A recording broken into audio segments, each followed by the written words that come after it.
नमस्कार मित्रांनो, एक अतिशय चांगलं पुस्तक वाचत होतो. The hungry empire. Lizzie Cunningham नावाचे एक प्रोफेसर आहेत, त्यांनी लिहिलेलं आहे the hungry empire, how Britain's quest for food shaped the modern world. म्हणजे आतापर्यंत आपण ब्रिटनने जगावर राज्य केलं हे ओळखतो, जाणतो, पण या पुस्तकाचा मूळ हेतू असा आहे की जगावर जे ब्रिटिशांनी राज्य केलं त्याचा परिणाम जगातल्या माणसांच्या, लोकांच्या खानपान जो आहे, त्याच्या सवयी ज्या आहेत त्याच्यावर कशाप्रकारे झाला. तर अतिशय सुंदर पुस्तक आहे.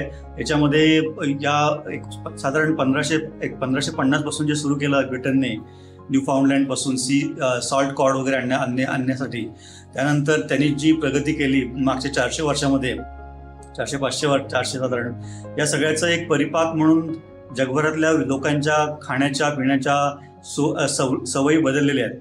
उदाहरणार्थ ज्या गोष्टी, फॉर एक्झाम्पल इंडियन शुगर किंवा इंडियन स्पायसेस किंवा चायनीज चहा, वेस्ट इंडियनची sugar, Italian olive oil, Caribbean rum, Chinese tea, Indian spices and pepper, Atlantic स्लेव्हसाठी लागणारा मेज, आणि तो आला वेस्टर्न आफ्रिकेकडून, साऊथ कॅरोलिनामध्ये राईस प्लांटेशन, आणि कॅनडाकडून गहू, आणि न्यूझीलंडकडून मीठ. या सगळ्या गोष्टी ज्या आहेत त्याचा परिणाम, ह्या जरी खूप कमी गोष्टी मी सांगितल्या असल्या तरी ब्रिटनने जो ट्रेड एम्पायर जे आहे त्यांचं, सुरुवातीला त्यांनी ट्रेड एम्पायर निर्माण केलं. त्याच्यामध्ये जगाच्या पूर्ण ट्रेडचं डॉमिनेशन त्यांच्याकडे होतं, पूर्ण कंट्रोल त्यांच्याकडे होता. त्यामुळे एका ठिकाणची वस्तू, फॉर एक्झाम्पल इंडियन चहा किंवा भारतीय चहा किंवा भारतीय ओपीएम चायनामध्ये विकून त्या बदल्यात सिल्वर चांदी घ्यायची. त्या चांदीच्या बदल्यात परत चायनाला लिनन किंवा टेक्स्टाईल कॉम्पोनंट्स विकायचे. अशा सगळा प्रकार ते करत होते आणि त्यामुळे जगावर त्यांनी राज्य केलं.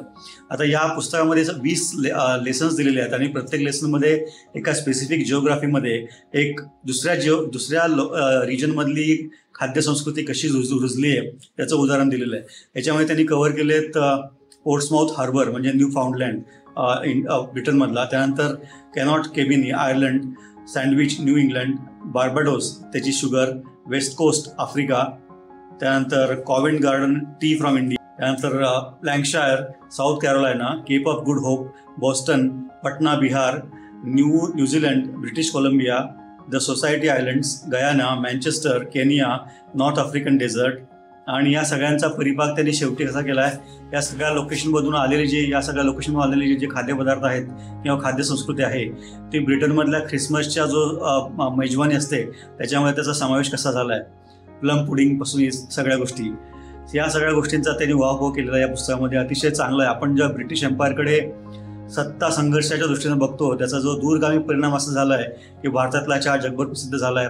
भारतातली अफूची शेती जे करत होते पटना बिहारला किंवा कलकत्त्याच्या आजूबाजूला आणि ते चायनामध्ये विकत होते, तो सगळा प्रकार one of the most well non narcotics ring त्या काळातली.